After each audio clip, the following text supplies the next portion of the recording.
आदाब, मैं हूं खुर्शीद रब्बानी। इस्तकबाल करता हूं आप सबका। आपके मसाइल में बात होगी कि अब ट्रिपल तलाक पर पाबंदी के बाद कॉमन सिविल कोड लाने की बात हो रही है। मरकजी हुकूमत इसकी तैयारी कर रही है। पॉलिटिकल पार्टीज भी, यानी अगर कहा जाए बीजेपी की बात अगर मैं सीधे तौर पर करूं तो उनका साफ तौर पर कहना है कि अब कॉमन सिविल कोड लाने की शुरुआत की जाएगी या उस कदम को आगे बढ़ाया जाएगा। तो क्या ट्रिपल तलाक के बाद अब कॉमन सिविल कोड लाया जाएगा? इसका क्या कुछ फायदा होगा हिंदुस्तान में आने के बाद, और कुछ लोग इसकी मुखालफत क्यों करते हैं? कॉमन सिविल कोड आखिर है क्या, इसको समझने की कोशिश करेंगे। चार खास मेहमान स्टूडियो में मेरे साथ मौजूद हैं। क्या कुछ कॉमन सिविल कोड है, इसका क्या फायदा होगा, क्या नुकसानात होंगे, क्यों कुछ लोग इसका विरोध करते हैं या उसकी मुखालफत करते हैं, तमाम पहलुओं पर बात होगी। और कुछ लोग ये भी कह रहे हैं कि कॉमन सिविल कोड आने से जुडिशरी जो है उसके ऊपर जो बोझ है वो कम होगा और इससे कौमी एकता, आपसी भाईचारा भी बढ़ेगा। तो ये क्या वाकई ऐसा होगा? चार खास मेहमान, इनका तारुफ मैं करा दूं। मेरे साथ है संतोष भारतीय जी, जाने माने सहाफी हैं और एडिटर इन चीफ चौथी दुनिया के। सर, इस्तकबाल है आपका। इनके अलावा हमारे साथ हैं डॉक्टर एच.एस. रावत साहब, धार्मिक गुरु हैं आपका भी इस्तकबाल करते हैं। और इनके अलावा हमारे साथ हैं मुश्ताक अहमद एडवोकेट साहब, जो तमाम कानूनी पहलू हैं और जो पेचीदगियां हैं इस पूरे मसले की, उस पर बात रखेंगे। सर, आपका भी इस्तकबाल करते हैं। और इन सब के अलावा हमारे साथ हैं हरमिंदर सिंह साहब, यूनाइटेड सिख मिशन जो है ये उससे ताल्लुक रखते हैं। सिख समुदाय, सिख कम्युनिटी क्या कुछ सोचती है, ये अपनी बात रखेंगे। और संतोष भारतीय जी, सबसे पहला सवाल आपसे ही। जैसे हम देख रहे हैं कि सुप्रीम कोर्ट ने एक तारीखी फैसला सुनाया और ट्रिपल तलाक पर, एक साथ दी जाने वाली ट्रिपल तलाक पर पूरी तरह से पाबंदी लगा दी। लेकिन अब ये कहा जा रहा है और बीजेपी के कुछ लीडर्स ये कह रहे हैं, सेम डे यानी उसी दिन बयान आया था सुब्रमण्यम स्वामी का, कि ये तो पहला कदम है ट्रिपल तलाक पर बैन का, अब कॉमन सिविल कोड की तरफ आगे कदम बढ़ाएंगे और कॉमन सिविल कोड लाया जाएगा। तो ये है क्या, क्या समझते हैं? क्या इसके ऊपर सियासत हो रही है और कॉमन सिविल कोड कुल मिलाकर के है क्या? देखिए, कॉमन सिविल कोड कुल मिलाकर के बहुत सारे लोगों को इसका अंदाज़ा नहीं होगा जी। कुल मिलाकर के जो नियम और कानून अदालत के द्वारा हिंदू धर्म के लिए निर्धारित किए गए हैं जी, वही सारे हिंदुस्तान में रहने वाले सभी समाज के ऊपर लागू हों। मोटे तौर पर इसको इस तरीके से देखना चाहिए जी।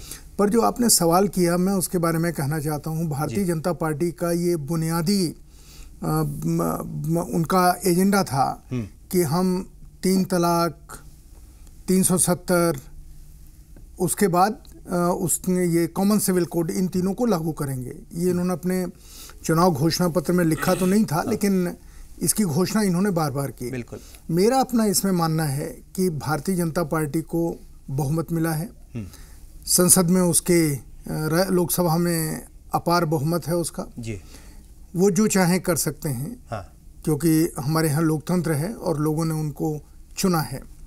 लेकिन मेरा मानना है कि शायद ये ठीक नहीं हो, कहीं सीमा होनी चाहिए। बिल्कुल। धर्म को राजनीति में नहीं घुसना चाहिए, राजनीति को धर्म में नहीं घुसना चाहिए। और न्यायालय को उन मान्यताओं को इज्जत देनी चाहिए जो मान्यताएं परंपरा से सालों से चली आ रही हैं। बिल्कुल ठीक है। उसी तरीके से मैं इसको लेता हूं जिसकी बात आप कर रहे हैं, कॉमन सिविल कोड। हाँ। ये मुस्लिम समाज का मसला है, इसको मुस्लिम समाज को ही हल करने देना चाहिए। आप बात करें, विवाद करें, बहस करें, सब कुछ करें, लेकिन उसको हल करने का या क्या होना चाहिए, इसका फैसला होना चाहिए मुस्लिम समाज के ऊपर छोड़ देना चाहिए। बिल्कुल। मुश्ताक अहमद साहब, इसके जो पेचीदगियां हैं, कानूनी पेचीदगियां कॉमन सिविल कोड की, वो जरा समझाइए डिटेल में, लोगों को बताइए कि ये है क्या। चूंकि इसको हवा समझते हैं, ऐसा लगता है कि कॉमन सिविल कोड आ जाएगा तो आप नमाज पढ़ना बंद कर देंगे, कॉमन सिविल कोड आ जाएगा तो आपके निकाह होने बंद हो जाएंगे, कॉमन सिविल कोड आ जाएगा तो जो आपकी मजहबी रसूमात हैं वो इफेक्टेड होंगी, वो प्रभावित होंगी, असरअंदाज होंगी। असल में ये है क्या? चूंकि लोग इसको समझना चाहते हैं, इसकी बारीकियां क्या हैं? ऐसी बात बिल्कुल नहीं है जी। खुद जो है अभी ट्रिपल तलाक का जो जजमेंट आया है जी, तो उसमें ये बात क्लियर हो गई है। हाँ। कि आर्टिकल 25 में जो मजहबी आज़ादी है जी, उसको किसी भी हालत में छेड़ा नहीं जाएगा जी। तो ये एप्रीहेंशन कि ये नमाज का और इसका उसका ख़त्म हो जाएगा, ये बिल्कुल मिसप्लेस्ड है। अब आइए यूनिफॉर्म सिविल कोड की तरफ। हाँ। यूनिफॉर्म सिविल कोड के बारे में जब भी बहस होती है तो सबसे बड़ा मसला ये होता है कि हमारे सामने यूनिफॉर्म सिविल कोड का कोई कॉन्सेप्ट नहीं है, कोई ड्राफ्ट नहीं है। हाँ। और हम यूनिफॉर्म सिविल कोड की बात करते हैं। बिल्कुल। हम एक ऐसी इशू की बात करते हैं जो एग्जिस्टेंस में है ही नहीं। हाँ।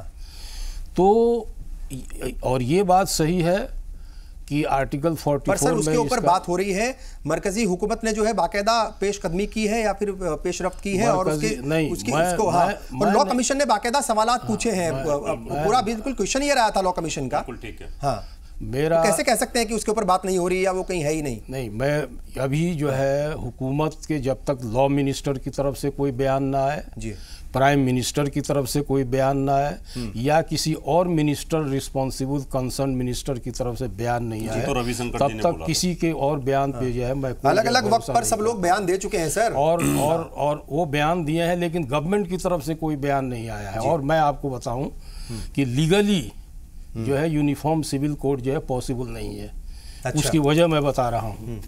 सबसे बड़ी वजह यह है, और अगर यूनिफॉर्म सिविल कोड लाया जाएगा तो सबसे पहले हिंदू लॉ में यूनिफॉर्मिटी लानी पड़ेगी, और हिंदू लॉ में खुद यूनिफॉर्मिटी नहीं है जी। कस्टम के नाम पे साउथ में एक आदमी अपनी भांजी से शादी कर सकता है, लेकिन नॉर्थ में प्रोहिबिटेड डिग्री जो है उसके अंदर तक जो है वो शादी नहीं कर सकता है। तो कितनी बड़ी ये डिस्पेरिटी है। इसके अलावा कस्टम के नाम पे सिविल कोड से, यूनिफॉर्म सिविल कोड से मुश्ताक अहमद साहब कोई लेना देना नहीं है। अगर उस मुद्दों पे बात की जाए तो सबके लिए शादी के तलाक लेकिन ये कौन किससे शादी करेगा, कौन किससे शादी करेगा, वो उसका इससे साथ लिंक नहीं है। पहले मैं आपको बता देना चाहता हूँ, कल्चर है। लेकिन जहां संविधान की बात अगर हम करते हैं कि संविधान में क्या, आप ज्यादा जानते हैं वकीले, लेकिन फिर भी जितना हमने हिस्ट्री को पढ़ा है उस हिसाब से मैं बता देता हूं। भीमराव अंबेडकर साहब ने उस समय मुस्लिम नुमाइंदे थे उसमें, और ये बात आई थी कि यूनिफॉर्म सिविल कोड हिंदुस्तान के अंदर चलना चाहिए, लेकिन वहां कुछ मुस्लिम लोगों के कारण जो वहां पर मेंबर थे उन्होंने विरोध किया। लेकिन फिर भी जो इंडियन पेनल कोड है, आईपीसी, वो सारे तो इंप्लीमेंट होते हैं, उनमें कोई रुकावट नहीं। लेकिन जहां धर्म की बात थी, फिर इस आर्टिकल में जोड़ दिया गया कि आगे भविष्य में यूनिफॉर्म सिविल कोड होना चाहिए हिंदुस्तान के संविधान के अंदर। और मैं आपको बताना चाहता हूं, गोवा के अंदर ये लगा हुआ है, यूनिफॉर्म सिविल कोड है। चाइना के अंदर बहुत मुसलमान है, वहां पर ये है। रसिया के अंदर बहुत मुसलमान है, वहां पर ये है। इंडोनेशिया में भी है, कई सारे ऐसे मुस्लिम मुल्क हैं जहां पर, यूके में भी। तो हिंदुस्तान में क्या प्रॉब्लम है? देखिए, कोई भी प्रॉब्लम नहीं है इसके अंदर। इसका धर्म की आजादी से कोई मतलब नहीं है। सिर्फ ये है कि मैं जो बेनिफिट ले रहा हूं, खुर्शीद भाई भी वही बेनिफिट ले, और इसका आप जो प्रोटेक्शन कर रहे हैं, मुझे कानूनी पहलू समझा रहे थे मुश्ताक साहब, थोड़ा सा देखिए, कंप्लीट कर लीजिए। आर्टिकल 371A है कॉन्स्टिट्यूशन में, ठीक है। उसमें ये लिखा हुआ है कि जो नागाज हैं उन पर हिंदुस्तान का कोई कानून नहीं लागू होगा, कॉन्स्टिट्यूशन भी लागू नहीं होगा। बिल्कुल सही है। और उनके जो कस्टम शादी करने के अजीब अजीब कस्टम है जिसमें वो शादी करते हैं, वो जो है उनको आज़ादी होगी। अब अगर यूनिफॉर्म सिविल कोड लाते हैं तो पहले सबसे पहले आर्टिकल 371A को ख़त्म करना पड़ेगा। उसके लिए कॉन्स्टिट्यूशनल अमेंडमेंट लाना होगा, और जब आप उसको ख़त्म करेंगे तो आप क्या समझते हैं कि नागा जो है चुपचाप बैठे रहेंगे? वो तो वैसे ही जो है अपनी आज़ादी के लिए हल्ला करते हैं, प्रोटेस्ट करते हैं। तो इसीलिए मैं कह रहा हूँ, पहली बात तो मैं आपको दुरुस्त कर दूं, नागा शादी नहीं करते, वो सन्यासी होते हैं। देखिए, आर्टिकल 371 मुझे लगता है शादी का मसला नहीं है ये। रावत जी, आप शादी से लेना देना नहीं, आप पता नहीं किधर लेके जा रहे हैं डिबेट को। आर्टिकल 370 कानूनी पहलू पे आपसे पूछना चाह रहे हैं। कानूनी पहलू ही बता रहा हूँ। तो जितनी भी धाराएं हैं वो सबके लिए बराबर ही है, पढ़िए ना। लेकिन कॉमन सिविल कोड का मतलब ये है कि जो आपके उसमें लिखा हुआ है उसमें कहीं ना कहीं दखलंदाजी होगी, ये डर सता रहा है। के लिए पहले उसको खत्म करना पड़ेगा। क्या कोई हुकूमत ये हिम्मत कर सकती है कि उसको खत्म करे? किसको? नंबर टू सुनिए, सुप्रीम कोर्ट ने बहुत सारे अपने फैसलों में यूनिफॉर्म सिविल कोड की बात कही है, लेकिन जस्टिस आरपी सेठी और जस्टिस सगीर साहब का जजमेंट है जिसमें यह कहा गया है कि सुप्रीम कोर्ट ने कभी इस पर कोई जजमेंट नहीं दिया, और जो कुछ भी कहा है वो इंडिविजुअल जज की अपनी राय थी। सर, आपको तो दिक्कत क्या है? आपको दिक्कत क्या है ये बताइए। यूनिफॉर्म सिविल कोड दिक्कत पर भी आ जाएंगे, चलो ठीक है, दिक्कत पर भी आ जाएंगे। हरविंदर जी, आपको दिक्कत है। हरविंदर जी, मैं हरविंदर जी के पास आ रहा हूं। लॉ में खुद यूनिफॉर्मिटी नहीं है, पहले अपने लॉ में यूनिफॉर्मिटी लाइए, उसके बाद देश के लिए अगर कोई चीज अगर यूनिफॉर्मिटी में आती है, आपको क्या दिक्कत है? अगर देश के संविधान और देश के हर नागरिक के लिए अगर एक चीज बराबर होती है तो आपको दिक्कत क्या आ रही है? चाहे हिंदू की बात, अगर हिंदू में कोई गलत है हम तैयार हैं उसको ठीक करने के लिए। हमें दिक्कत नहीं है। अगर हिंदू में कोई प्रथा है तो हम उसको ठीक करने के लिए तैयार हैं। आप तैयार होइए। लेकिन गुरु एमएस गोलवालकर जी हैं, उनको दिक्कत है। सुनिए वो क्या कहते हैं। यूनिफॉर्म सिविल, ठीक है ना सर, एक मिनट सुनिए इसको, देखिए बीच में मत बोलिए रावत जी, आप लेट मी स्पीक। ये this is not the way to debate. आप दिशा में गलत लेके जा रहे हैं। मैं कर लूंगा दिशा को, ठीक, एक मिनट रुको, बोलने दीजिए। एमएस गोलवालकर जी क्या कहते हैं यूनिफॉर्म सिविल कोड के बारे में। 1972 में जब दीनदयाल उपाध्याय इंस्टीट्यूट का इनॉग्रेशन कर रहे थे, तो उसमें उन्होंने एक बहुत डिटेल्ड इंटरव्यू दिया है, और उस इंटरव्यू में उन्होंने कहा है कि हिंदुस्तान में यूनिफॉर्म सिविल कोड की कोई ज़रूरत नहीं है। मैं सिर्फ एक जो है सवाल और वो जवाब पढ़ दे रहा हूँ, सुन लीजिए आप जो है। You don't think that uniform civil code is necessary for promoting the feeling of nationalism? जवाब देते हैं, I don't. This might surprise you और many others, but this is my opinion. I must speak the truth as I see. अब आगे देखिए, एक सवाल दूसरा, सिर्फ दूसरा सवाल पढ़ूंगा। Don't you think that uniformity with in the nation would promote national unity? Answer, not necessarily. India, अरे उसको पढ़ने दीजिए ना भाई साहब, उनको पढ़ने दीजिए, क्योंकि अगर वो कोई बात है गुरु गोलवालकर को बहुत लोग ऑथेंटिसिटी क्या है, उनके अनुयायी प्रधानमंत्री हैं, उनके अनुयायी गृह मंत्री हैं, चलिए ठीक है, लेके आ रहे हैं, इंडिया संघ लेके आ रहे हैं, तो फिर उस बयान की कोई वैल्यू नहीं रह जाती है मेरे हिसाब से, उसको पढ़ने में फायदा ही नहीं है। Please let me read. कहते हैं not necessary, India has always had infinite variety। चलिए ठीक है सर, चूंकि उन्होंने उस वक्त क्या कहा था, ये बहुत सारी ऐसी बातें हैं जिसके ऊपर डिबेट होनी चाहिए। हरविंदर जी, आपको क्या लगता है सिख कम्युनिटी भी इसके ऊपर ऐतराज जताती है? उनको लगता है कि जो उनके पर्सनल लॉज हैं, हरविंदर जी से मैं सवाल कर रहा हूं, तो एमएस गोलवालकर जी इसको रिजेक्ट कर चुके हैं। ठीक है सर, ठीक है, हमें परेशानी नहीं है, लेकिन आज की हुकूमत कॉमन सिविल कोड लाने की बात कर रही है। सर सुनिए ना प्लीज, कॉमन सिविल कोड को अगर आज की हुकूमत लाने की कोशिश कर रही है, तो गुरु गोलवालकर ने क्या कुछ कहा था, क्या नहीं कहा था, अगर उसकी कोई अहमियत नहीं है तो मेरा ख्याल कि उसका बहुत ज़्यादा जिक्र करना भी अब यहाँ मुनासिब नहीं होगा।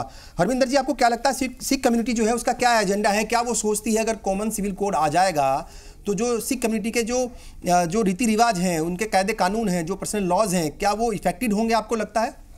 सबसे पहले तो मैं एक बात क्लियर कर दूं कि हम पिछले 70 साल से पर्सनल लॉ के लिए फाइट कर रहे हैं। हमारे पर्सनल लॉ बने ही नहीं है, नंबर 1 जी।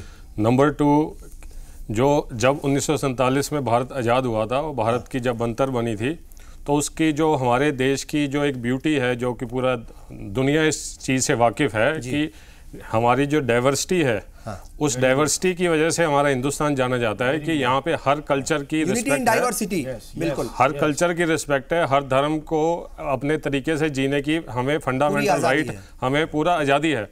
यही हमारे देश की एक ब्यूटी है जो कि भारत को एक्सप्लेन करती है। भारत बनता ही तब है जब इसमें हर माइनॉरिटी, यहाँ पे नंबर का मतलब नहीं है कि किसी का नंबर ज़्यादा है तो उसकी सुनी जाएगी और किसी का नंबर कम है तो उसकी नहीं सुनी जाएगी। भारत इसीलिए ही बनता है, अपनी उसकी डेफिनेशन कंप्लीट तब होती है जब उसकी सबकी रिस्पेक्ट होती है, हर सेंटिमेंट की रिस्पेक्ट होती है, और इस चीज़ को सेफगार्ड हमारा भारत का संविधान करता है। भारत का संविधान एक ऐसी चीज़ हमें मिली है जिस वजह से आज भारत की इंटीग्रिटी जो है वो कायम है। अगर भारत का संविधान के अंदर वो प्रावधान नहीं होते तो आज हमारी इंटीग्रिटी पे बहुत बड़ा खतरा है। अगर जो हमारी बेसिक फंडामेंटल ऑफ रिलीजन की बात है और जो बेसिक फंडामेंटल राइट जो हैं, जो हमें कॉन्स्टिट्यूशन दी हैं, कोई भी चीज़, कोई भी अमेंडमेंट, कोई भी लॉ, कोई भी कोड जो बेसिक फंडामेंटल ऑफ रिलीजन को और बेसिक इंटीग्रिटी जो हमारी कंट्री की है उसको अगर चैलेंज करते हैं और उस पर अटैक करते हैं तो ये देश की इंटीग्रिटी का मसला है। और ये यूनिफॉर्म सिविल कोड है, ये हमारी जो बेसिक इंटीग्रिटी की है, बेसिक डाइवर्सिटी है, उसके ऊपर एक हमला है, जिस वजह से कि हमारी बेसिक इंटीग्रिटी का इशू है। क्योंकि यूनिफॉर्म सिविल कोड के आने से जो हमारे अलग अलग धर्म हैं, अलग अलग जातियां हैं, उनके जो बिलीफ हैं, उनके ऊपर सीधा अटैक होगा, जिससे कि आने वाले समय में देश के हालात खराब हो। अच्छा श्रावत साहब, उनका सुनिए ना, मैं सवाल कर रहा हूँ, ठीक है, मैं सवाल कर रहा हूँ। सवाल ये है कि डर ये सता रहा है, जो माइनॉरिटीज़ हैं उनको डर ये सता रहा है कि जो हिंदू लॉज हैं या जो हिंदू कायदे कानून हैं, हिंदू रस्म रिवाज है, यानी हिंदू मजहब के, तो वो उनके ऊपर लागू कर दी जाएगी। ये सबसे बड़ा डर इनको सता रहा है। देखिए, हिंदू बिल कोड क्लेरिफाई कीजिए खुर्शीद भाई जी, रब्बानी साहब, हिंदू जो बिल कोड है उसमें हिंदू, सिख, बौद्ध और जैन, उन सबके ऊपर उस समय पर इनकी सहमति से, ऐसा नहीं है कि इनके नुमाइंदे उस समय संविधान जब बन रहा था नहीं थे, सबकी सहमति से ये हिंदू बिल कोड पास हुआ था।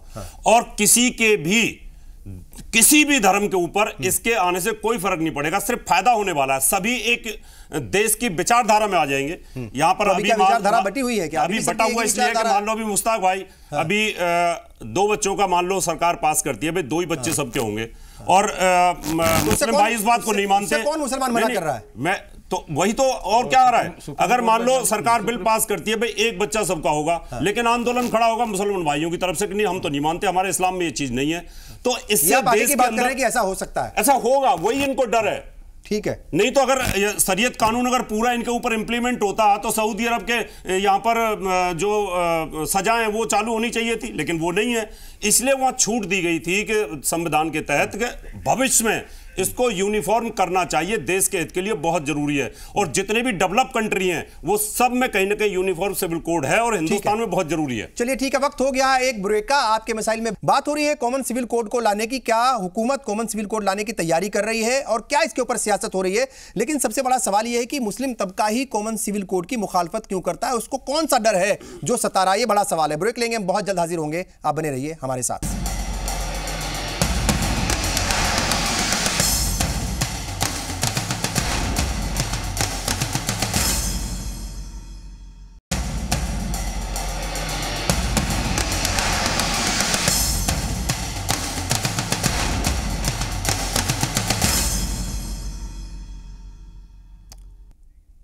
ब्रेक के बाद एक बार फिर आप सभी का इस्तकबाल। आप देख रहे हैं आपके मसाइल। बात हो रही है कॉमन सिविल कोड की। मरकजी हुकूमत इसके ऊपर किस तरीके से काम कर रही है? कॉमन सिविल कोड कब तक आ जाएगा? चूंकि ये सवाल जो है अब इस वक्त सभी के जहनों में है। चूंकि जिस वक्त ट्रिपल तलाक के ऊपर बैन हुआ तो सुब्रमण्यम स्वामी ने कहा था कि अब अगला कदम कॉमन सिविल कोड को लाने का होगा। इसके ऊपर सियासत भी हो रही है, बीजेपी के अलग अलग लीडर्स इसके ऊपर बयान भी दे चुके हैं। तो इसके ऊपर सियासत भी हो रही है, लेकिन एक डर सता रहा है खासतौर से माइनॉरिटी को, और उस माइनॉरिटी में भी मुस्लिम तबके को लगता है कि जो काम है, जो उनके रीति रिवाज हैं, जो उनके तौर तरीके हैं, वो इफेक्टेड होंगे, वो असरअंदाज होंगे। तो ये डर क्यों सता रहा है, इसी पर हम बात करें। मुश्ताक साहब, ये डर क्यों है जहनों में? क्यों भाई अगर कॉमन सिविल कोड आ जाएगा तो सबके लिए एक जैसा होगा वो? तो ये डर किस बात का है? पहली बात तो ये है जी कि हम जैसे मुसलमानों के दिल में कोई डर नहीं है यूनिफॉर्म सिविल कोड का। जी, हम तो चाहते हैं कि यूनिफॉर्म सिविल कोड का कोई हुकूमत ड्राफ्ट तो सामने लेकर के आए, ठीक, पार्लियामेंट में पहले ड्राफ्ट पेश करे, उस पर बहस हो, तब देखा जाए कि किसका पर्सनल लॉ उसकी जद में आता है नहीं आता है।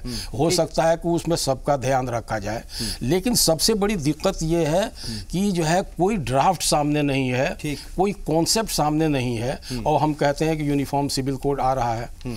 तो let the government bring a draft आए, उस पर हम बहस करेंगे, देखेंगे। हिंदू लॉ में बहुत अच्छी चीज़ें हैं, अगर वो उसमें रखी जाती हैं, मुस्लिम लॉ में बहुत अच्छी चीज़ें हैं, अगर वो उसमें रखी जाती हैं, क्रिश्चियन लॉ में भी बहुत अच्छी चीज़ें हैं, वो उसमें रखी जाती हैं, तो जो है उसका वेलकम किया जाएगा। लेकिन पहले सामने तो आए, हमारे सामने कोई चीज़ नहीं है और जो है हम उस पर बहस कर रहे हैं, ये बहुत इररेलेवेंट बात है। देखिए, लॉ कमीशन ने सवालात पूछे थे और उन्होंने सबसे पहला सवाल यही किया था, क्या यूनिफॉर्म सिविल कोड में पर्सनल लॉ और जो प्रथाएं हैं उनको शामिल करने से फायदा होगा कि नहीं होगा? आप कह रहे हैं कि इसमें बात ही नहीं हो रही है, मरकजी हुकूमत तैयारी कर रही है, जो सियासतदान है या जो पॉलिटिकल पार्टी है वो इसके ऊपर लगातार तैयारी कर रही है, वो बयान दे रही है, और आप ये कह रहे हैं कि इसके ऊपर बात ही नहीं हो रही है। तो लॉ कमीशन ने जो सवाल पूछे थे वो किस लिए पूछे थे? वो सब जो है कोल्ड स्टोरेज में चला गया, वो पास्ट हो गई।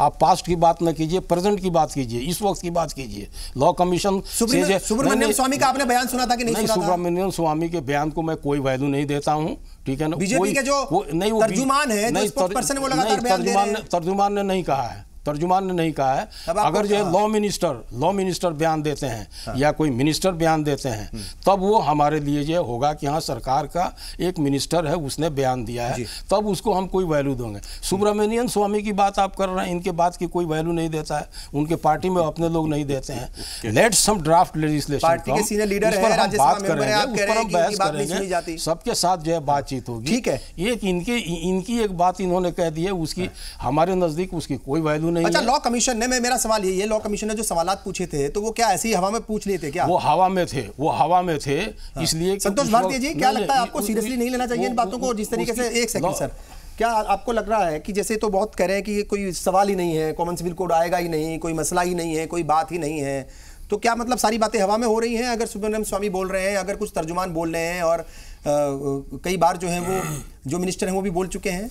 मैं खुर्शीद साहब, मुश्ताक साहब से ये कहना चाहता हूँ कि बात हवा में हो या नहीं हो, लेकिन एक मुद्दा है जो बहस का विषय हिंदुस्तान में कई सालों से है, कॉमन सिविल कोड। इसके ऊपर अगर बहस हो रही है, बातचीत हो रही है, उसके विभिन्न पहलू सामने आ रहे हैं, तो उसको वेलकम करना चाहिए और इस बहस में पूरी ताकत के साथ शामिल होना चाहिए। मैं इस सवाल के ऊपर जो अभी हमारे पैनलिस्ट सरदार जी ने कहा, मैं उसको बहुत गंभीरता से देखता हूँ। जो हिंदू समाज से जुड़े हुए लोग हैं वो क्या कहते हैं, रावत साहब उसकी एक नुमाइंदगी कर रहे हैं, वो एक अलग चीज़ है। लेकिन जो दूसरे समुदाय के लोग हैं, जो माइनॉरिटीज में, जिसमें सिख भी हैं, जैन भी हैं, क्रिश्चियंस भी हैं और मुस्लिम भी हैं, ये लोग क्या, बौद्ध हैं, ये लोग इस पर क्या कहते हैं, उसके वो राय समझनी जो हिंदू समाज के लोग हैं उनके लिए बहुत ज़रूरी है कि इनके डर क्या हैं, इनकी तकलीफ़ें क्या हैं, ये एप्रीहेंशंस इनके क्या क्या हैं, ये सारी चीज़ें समझना बहुत ज़रूरी है। क्योंकि अगर ये नहीं समझेंगे तो मैं आपकी बात से 100% सहमत हूँ कि ये डेमोक्रेसी के ऊपर एक बड़ा सवालिया निशान लगता है, क्योंकि हमारा मुल्क वैसे ही बहुत सारी चीज़ों में डेमोक्रेटिक वैल्यूज़ को खोता चला जा रहा है, बहुत सारी चीज़ों में। अब जितना बचा हुआ हमारे हाथ में है वो न ख़त्म हो और हमारे यहाँ भी ऑटोक्रेटिक परंपराएं या सोसाइटी की तरफ हम न बढ़ें, सरकार की तरफ, ये बहुत ज़रूरी है। इसलिए मेरा मानना है कि उन लोगों की जो चिंताएं हैं, उनका कंसर्न, जो बहुमत है, अगर वो रखेगा, ध्यान रखेगा, तभी डेमोक्रेसी रहेगी, नहीं तो नहीं रहेगी।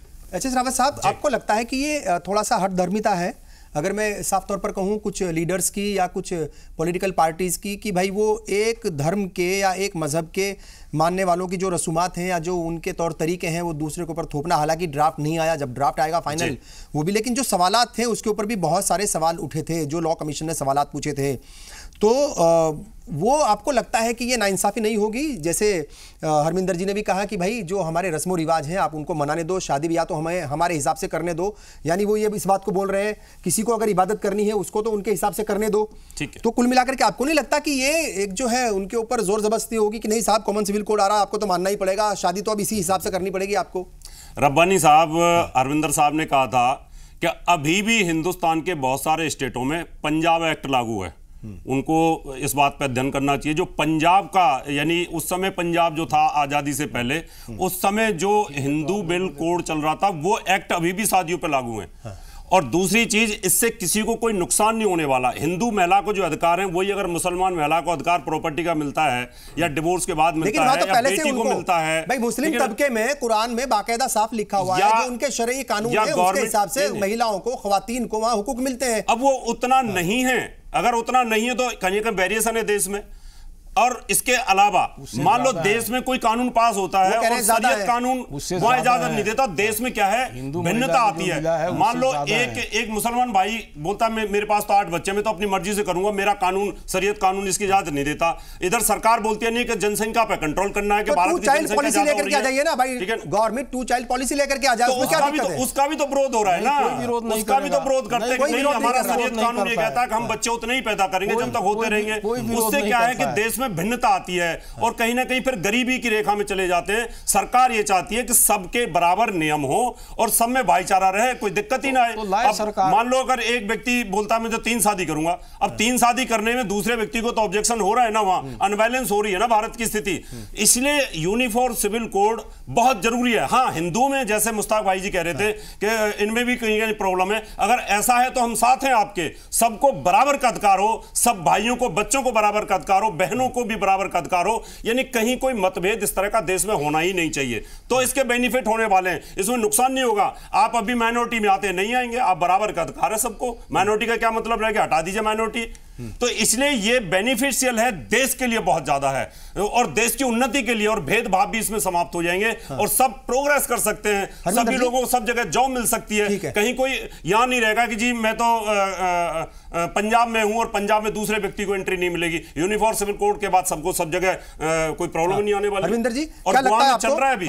क्या लगता है आपको, जिस तरीके से इसके ऊपर पॉलिटिक्स हो रही है, सियासत हो रही है, थोपने की एक जो है मानसिकता या जहनियत है कि भाई थोपा जा रहा है, आपको लगता है कि इसके ऊपर कम से कम सियासत तो नहीं होनी चाहिए? हुकूमत को या जो भी जिम्मेदार लोग हैं, चाहे लॉ कमीशन हो या मरकजी हुकूमत, उनको पिक्चर जो है वो बिल्कुल साफ कर देनी चाहिए कि देखिए इसमें ये होगा और ये नहीं होगा, और तमाम मजहब के मानने वाले जो हैं, जो जिम्मेदार लोग हैं, उनको इकट्ठा बिठाया जाए कम से कम पहले, और एक जो है पूरा ड्राफ्ट तैयार किया जाए। भाई कम से कम पिक्चर तो क्लियर होनी चाहिए ना।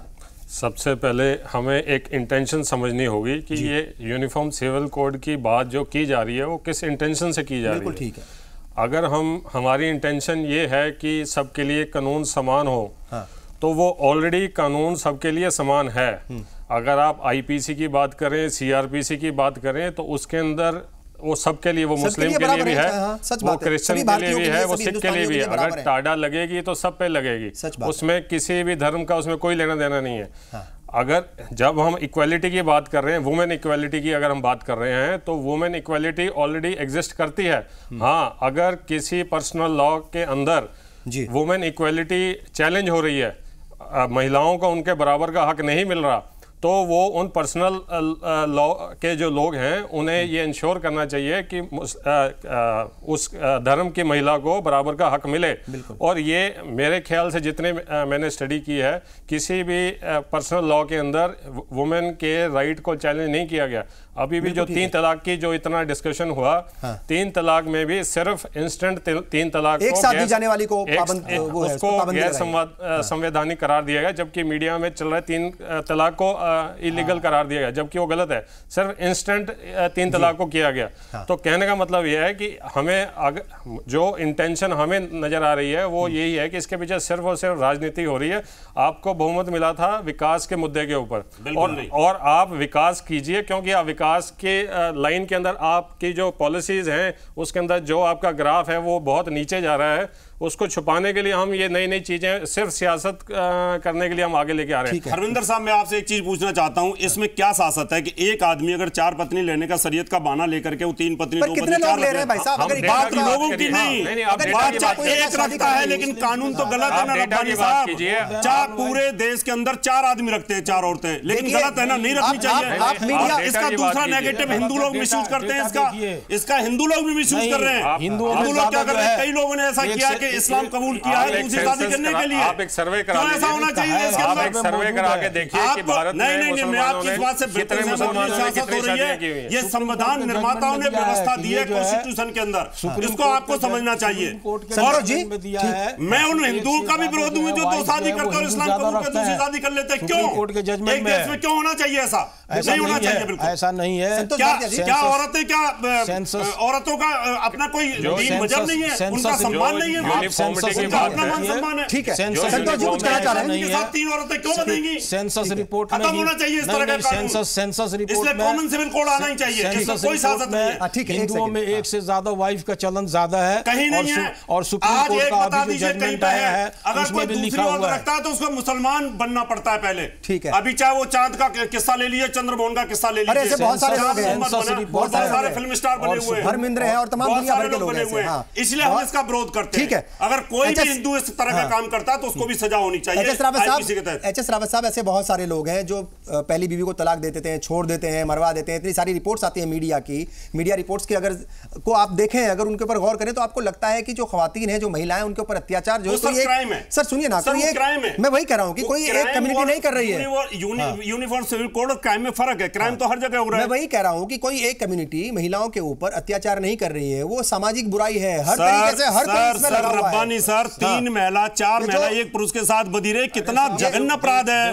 कितनी उन बेचारियों के साथ क्या, मैंने बहुत सारे देवदासी सिस्टम में क्या होता है, क्या उनका अपना मान सम्मान नहीं है? देवदासी सिस्टम को ठीक कीजिए आप। जो रेशो है, जो रेशो है देवदासी सिस्टम को ठीक मर्दों पे 950 के करीब, हर मजहब में 80,000 देवदासी हैं। उस बात पर नहीं जा सकते, लेकिन बात लॉजिकल और न्याय वाली होनी चाहिए। रब्बानी साहब, ठीक है, इस फेवर में बिल्कुल नहीं हूं कि एक आदमी 2 औरत देवदासियों को रखेगा। वो देवदासियों की हालत को ठीक क्या औरत को इस तरह की चीज रहेगी? पहले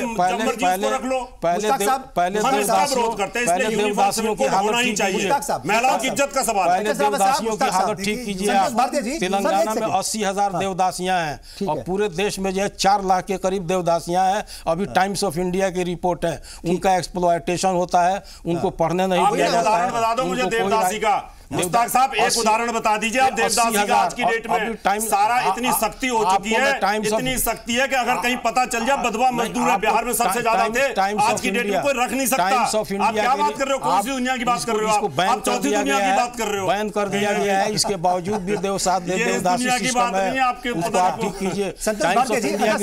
टाइम्स ऑफ इंडिया की रिपोर्ट मैं आपको दूंगा। ठीक है सर। संतोष भारती जी, जो इस मसले पर जो सियासत हो रही है, आपको लगता है कि ये बहुत संजीदा मसला है, इसके ऊपर बहुत ज्यादा जो है वो बहस की जरूरत नहीं है, सोचने समझने की जरूरत है, सबके जो भी मतलब तौर तरीके हैं उनको समझने पहले एक ड्राफ्ट तैयार कर लें, इसके ऊपर सियासत ना करें। क्योंकि कुछ लोग, मैं पॉलिटिकल लीडर्स की बात कर रहा हूं, कुछ लोग सियासत कर रहे हैं, वो ये कह रहे हैं कि हम इसको ला करके रहेंगे क्योंकि उनको पता है कि इससे पॉलिटिकल गेन होने वाला है। खुर्शीद साहब, सिविल कोड जी कि हम लोग जो परिभाषा कर रहे हैं शायद वो है नहीं। हम जो आपस में बातचीत कर रहे हैं, सिविल कोड का रिश्ता बुनियादी तौर पर हमारी परंपराओं से है जी। जो धार्मिक परंपराएं हैं, उन परंपराओं को अगर हम एक करने की कोशिश करेंगे, अब जैसे रावत साहब को जानकारी होगी लेकिन ज़्यादा होगी, लेकिन मैं नागालैंड होके आया हूँ, मैं याद कर रहा था कि वहाँ कितने साधु हैं। नागा साधु अलग चीज़ है और नागालैंड में रहने वाले नागा अलग चीज़ें, उनकी परंपराएं हैं। मैं भी अरुणाचल होके आया, अरुणाचल में हर व्यक्ति 3 से 4 शादियां करता है, ये वहाँ की परंपरा है। और मुसलमान नहीं है, और मुसलमान नहीं है, वो हिंदू। लेकिन ये इसका रिश्ता शादियों से नहीं, इसका रिश्ता परंपराओं से है। जैसे क्या सिविल कोड लागू होने के बाद जैन मुनि जो नंगे घूमते हैं, निर्वस्त्र, उनका बंद हो जाएगा घूमना? क्या इसके बाद आदिवासियों की जो परंपराएं हैं, उनके जीने रहने खाने के जो तरीके हैं वो बदल जाएंगे? क्या दलितों के भीतर, दलितों के समाज में जिस तरीके के रिश्ते परंपराएं मतलब चाहे शादी करने का तरीका हो या जीने का तरीका हो, क्योंकि जीने के तरीके में बहुत सारी चीज़ें आ जाती हैं, पूजा पद्धति आ जाती है, क्या सबकी एक होगी? तो मैं इस राय का हूँ कि मैं फिर हरविंदर जी को बहुत धन्यवाद देता हूँ कि उन्होंने जो एक बात कही कि हिंदुस्तान विभिन्न परंपराओं, विभिन्न संस्कृतियों का देश है। अगर इनमें एक रूपता लाने की कोशिश हुई, परंपराओं में एक रूपता लाने की कोशिश हुई, तो हमारी वो खुशबू समाप्त हो जाएगी। बिल्कुल, हमारी खुशबू समाप्त हो जाएगी। बिल्कुल ठीक है। अगर जो पहचान है इस मुल्क की, जो रवायत है, वो शायद उसकी लेकिन इसका दूसरा पहलू ये है, इसका दूसरा पहलू ये है कि हर समाज में कुरीतियां हैं। इन सवालों का रिश्ता सिविल कोड जैसों का कुरीतियों से है। ये जो कुरीतियां हैं समाज के भीतर, क्यों उनको बदलने की मांग नहीं उठती? सही। अब मैं अपने हिंदू धर्म की बात करता हूँ। जब से ये बाबाओं के चैनल आए हैं, स्वामियों के, और जब से लोगों ने टेलीविजन के ऊपर भाषण देना शुरू किया है, तब से हमारे देश में अपराध भी बढ़े हैं, हिंसा भी बढ़ी है, वैमनस्य भी बढ़ा है। जब से एकदम डाटा है ये कि जैसे जैसे बाबाओं के चैनल आए, और जितने सुबह सुबह बाबा करते थे उसमें 3-4 तो भी उनको हम देख रहे हैं, राम रहीम हो या आसाराम जी, ये सवेरे सवेरे आते थे। लेकिन इनके खिलाफ जो आवाज हिंदू समाज के भीतर से उठनी चाहिए, सामाजिक वो नहीं, धार्मिक बदलाव की, यानी बदलाव वो नहीं उठ रही है। बिल्कुल, बदलाव की सब जगह जरूरत है। अगर कहीं कुरीतियां हैं, कहीं कुछ कमियां हैं, कहीं कुछ खामियां हैं, उन्हें दूर करने की जरूरत है। बात कॉमन सिविल कोड की हो रही है, और बात ये हो रही है कि अगर कॉमन सिविल कोड आएगा तो उससे क्या कुछ फायदे होंगे। बात ये भी हो रही है कि अगर कॉमन सिविल कोड आ जाएगा तो जो जुडिशियरी है उसके ऊपर जो बोझ है वो कम होगा। बात ये भी हो रही है कि कॉमन सिविल कोड आने से भाईचारा बढ़ेगा। तो ये क्या ताल्लुक है कॉमन सिविल कोड का और जुडिशियरी पर बोझ कम होने का, और ये जो भाईचारा बढ़ने का, ये रिलेशन क्या है, ताल्लुक क्या है, इस पर बात करेंगे। एक आखिरी ब्रेक, हम बहुत जल्द हाजिर होंगे, आप बने रहिए हमारे साथ।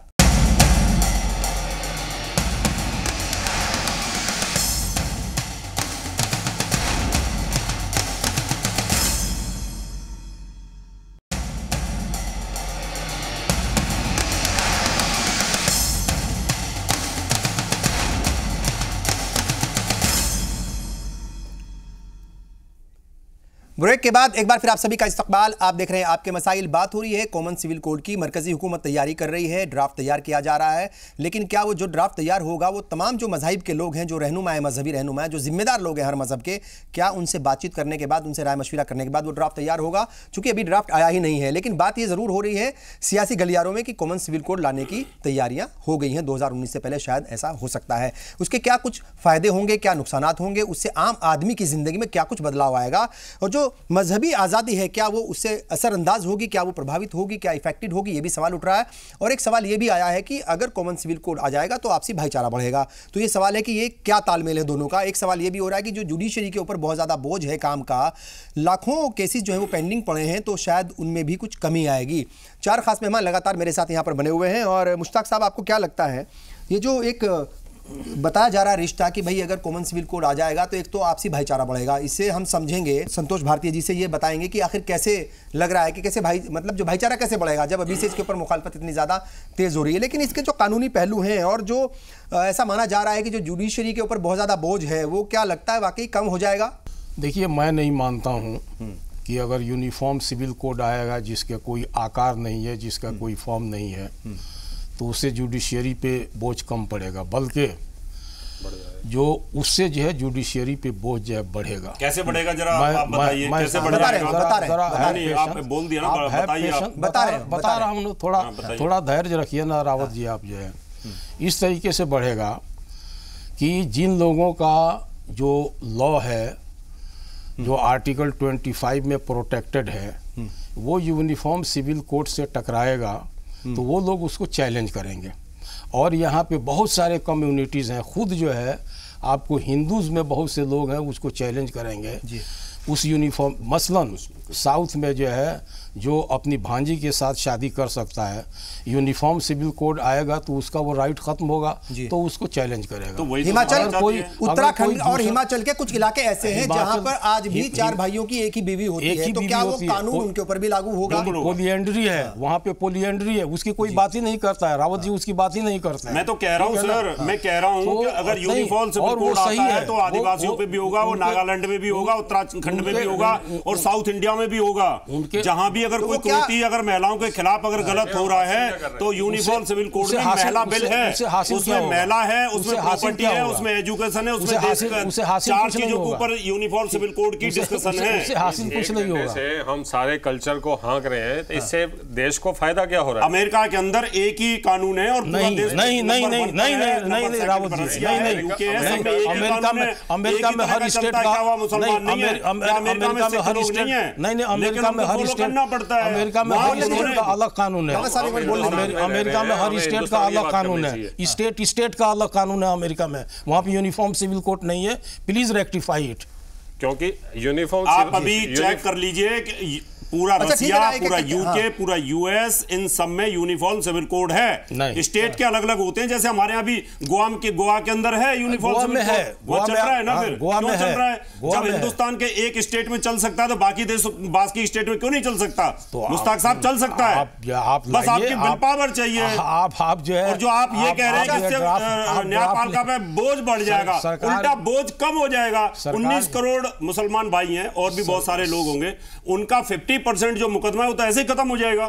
आप क्या बात कर रहे हैं? कह रहे हैं, आप कह रहे हैं बढ़ जाएगा, मैं कह रहा हूं कम हो जाएगा। हरविंदर जी, आपको लगता है कि ये जो जिद है कि कुछ लोग मान रहे हैं कि आरएसएस और बीजेपी जो है वो जिद पकड़े हुए हैं कि नहीं हम कॉमन सिविल कोड ला करके ही रहेंगे, आपको लगता है उस जिद की वजह से दूसरी कम्युनिटीज जो हैं या जो दूसरे लोग हैं वो भी जिद पकड़ लेते हैं कि नहीं हम आने नहीं देंगे? तो ये जिद का मसला ज्यादा लग रहा है आपको? और इसका रिलेशन बताया जा रहा है कि कॉमन सिविल कोड आने से भाईचारा बढ़ेगा, वो क्या है? आपको कुछ समझ में आता है क्या? हम वही काम करें जिससे कि देश जुड़े, और जिस अभी आपने थोड़ी देर पहले बात की थी, आपसी भाईचारा बढ़ेगा। मैं ये पूछना चाहता हूँ कि अंग्रेजों के आने से पहले क्या हमारा आपसी भाईचारा नहीं था? हम जितने दंगे 1947 के बाद हिंदुस्तान में हुए हैं, अगर हम कंपेयर करें तो जो हम जिस भाईचारे की हम बात कर रहे हैं वो भाईचारा हमारे अंदर ऑलरेडी है। जैसे हम गंगा यमुना तहजीब की हम बात कर रहे हैं वो ऑलरेडी है, वो बिना किसी यूनिफॉर्म सिविल कोड के हम तहजीब से रहना जानते हैं। और हमें किसी अमेरिका और इंग्लैंड से सीखने की जरूरत नहीं है कि आपसी भाईचारे से किस तरीके से रहा जाता है, हम ऑलरेडी रह रहे हैं। ये तो अंग्रेजों के आने के बाद जो जिस तरीके के कानून उन्होंने हमारे ऊपर इम्प्लीमेंट कर दिए और जिस तरीके का उन्होंने माहौल बना दिया, हमारे देश को धर्म के आधार पर टुकड़े कर दिए, उनकी वजह से आज अगर हमारे आपस में जो भाईचारे में फर्क पड़ा है, ये अंग्रेजों की पॉलिसियों की वजह से पड़ा है, जिस वजह से आज हम आपस में छोटी छोटी बात में लड़ पड़ते हैं। वो जो सिस्टम वो अंग्रेज हमको दे गए हैं, उन्हें हमें ढोने की जरूरत नहीं है। लेकिन अभी जिस हम जिस्ट की बात कर रहे हैं, यूनिफॉर्म सिविल कोड का जिस्ट क्या है? पहले तो उसके जिस्ट का मतलब इंटेंशन क्या है?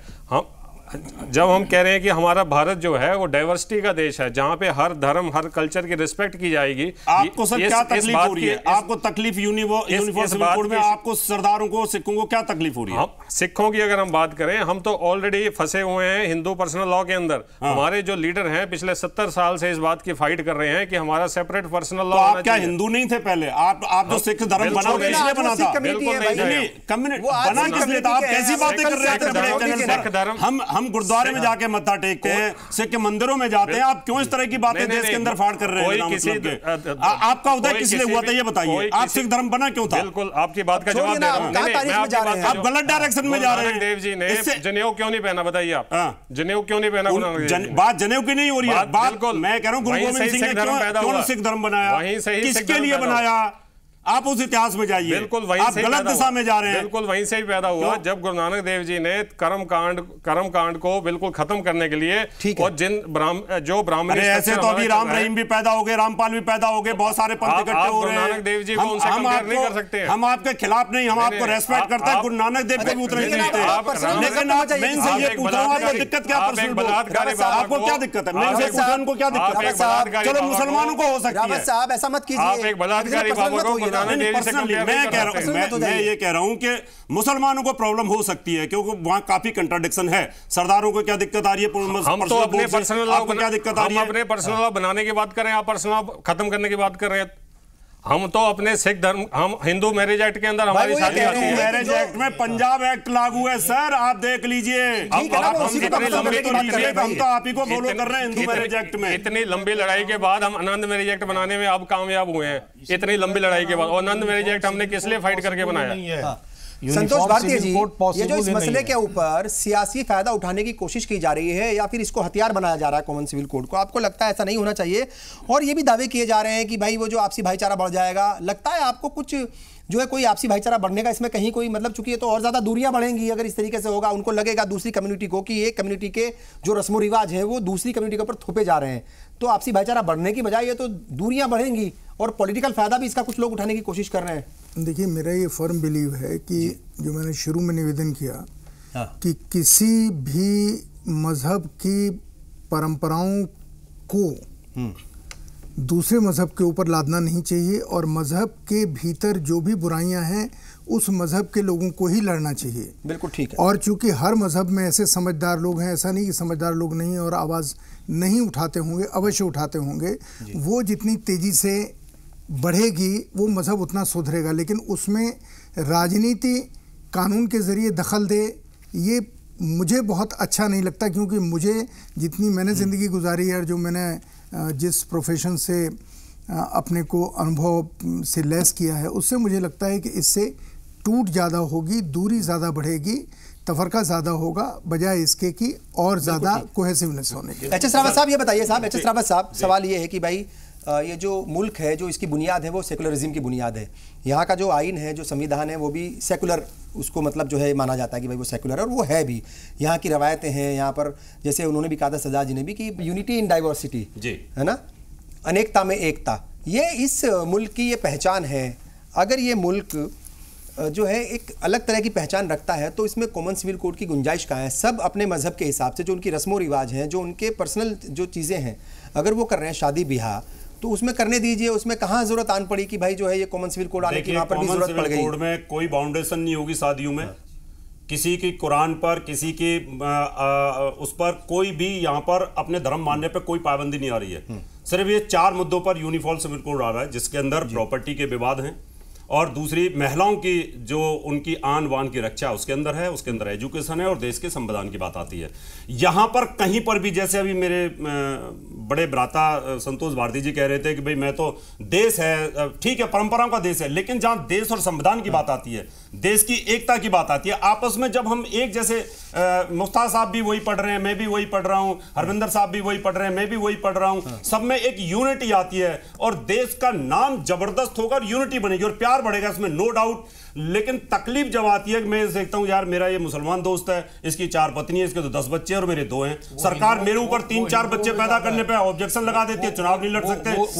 चुनाव लड़ने में दिक्कत नहीं है, धार्मिक मसला नहीं है, ज्यादा बच्चे धार्मिक मसला नहीं है, वो सामाजिक मसला है। अगर सरकार पास करती है भाई 2 से ज्यादा बच्चों में चुनाव नहीं लड़ेगा, लेकिन मुसलमान भाई अगर 10 बच्चे पैदा करके चुनाव लड़ सकता है, ऐसा नहीं है। 10 बच्चों की बात आप शायद कल की कर रहे हैं, आज वैसा नहीं है। आज जो भी गरीब पता है, आज पढ़े लिखे मुसलमान हैं, कट्टर लोग भी हैं, जो धर्म के कट्टर लोग होते हैं, आप उनको नहीं समझा सकते। मैं रब्बानी साहब को समझा सकता हूं, मुश्ताक साहब को समझा सकता हूं, लेकिन जो और ज्यादा लोग हैं उनको समझाना बड़ा मुश्किल होता है। और जहां आदिवासी हिंदुओं के अंदर भी कहीं कमी है, हम भी उसको लाना चाहते हैं कि वो भी सही होना चाहिए, जैसे हमारे भाई जी ने मुद्दा। संतोष भारती जी, एक आखिरी सवाल ये है कि ये ख्वातीन के हुकूक की बात होती है कि भाई ख्वातीन के हुकूक की पामाली हो रही है, यानी उनके हुकूक की, हकों की, अधिकारों का हनन हो रहा है, उसके नाम पर कॉमन सिविल कोड लाने की बात हो रही है। जैसा इन्होंने बार बार कहा कि भाई महिलाओं को जो है वो दबा करके कुचला करके रखा जाता है, तो ये कॉमन सिविल कोड लाने से होगा या मानसिकता, जहनियत बदलने से होगा? ये तो चूंकि सामाजिक बुराई है, अगर महिलाओं के साथ अत्याचार हो रहे हैं तो वो किसी एक धर्म में तो नहीं हो रहे हैं। देखिए भाई, किसी एक धर्म को ही आप जो है वो जिम्मेदार ठहराओ, वो तो सामाजिक बुराई है। हिंदुस्तान के हर धर्म के मानने वालों लोग जो है वो किसी ना किसी तौर पर, सर सामाजिक बुराई कानून से खत्म हुई। हिंदुओं में सती प्रथा थी, कानून लेके आए और बंद हो गई। बाल विवाह था, बंद हो गई। अगर हिंदुओं की ये कानून के बाल विवाह तो अभी भी बहुत होते हैं सर, हर साल रिपोर्ट आती है, ये क्राइम में आएगा, ऐसे तो चोरी पे रोकने पे कानून बना हुआ, लेकिन चोरी फिर भी होती है। लेकिन हिंदुओं की जो कुप्रथाएं थी वो बंद हुई। और अभी हिमाचल हाई कोर्ट ने बलि के ऊपर रोक लगा दी। वहां पर हिंदुओं में प्रथा थी कि बलि चढ़ाते थे, वो भी रोक लग गई। हम तो चाहते हैं कुप्रथाएं समाप्त हों और यूनिफॉर्म समिट को भाईचारा मजे के साथ रहे सभी लोग। मेरा आखिरी सवाल संतोष भारती जी, जिसे मैंने पूछा था कि क्या ये जो महिलाओं का नाम लेकर, ख्वातीन का नाम लेकर जो बात की जाती है, तो ये मानसिकता और जहनियत बदलने की जरूरत है। कानून अपना काम करे, वो ठीक है, कानून आया नहीं आया एक अलग बात है, लेकिन सबसे पहले जहनियत बदलने की भी जरूरत है, आपको लगता है? जहनियत बदलने की तो 100% आवश्यकता है, पर खुर्शीद साहब, जिन औरतों के अधिकारों की बात आप कर रहे हैं, ये सब भारत के संविधान से ही गाइड होती हैं जी। आज की तारीख में किसी भी धर्म की कोई भी औरत अदालत में जाकर के अपने अधिकारों की मांग कर सकती है। बिल्कुल ठीक है। हर औरत अपने पिता की संपत्ति में अधिकार की मांग कर सकती है, वो न मांग करे उसकी मर्जी, लेकिन वो मांग कर सकती है। संविधान ने, कानून ने उसको अधिकार दिया है। इसका रिश्ता सिविल कोड से नहीं है।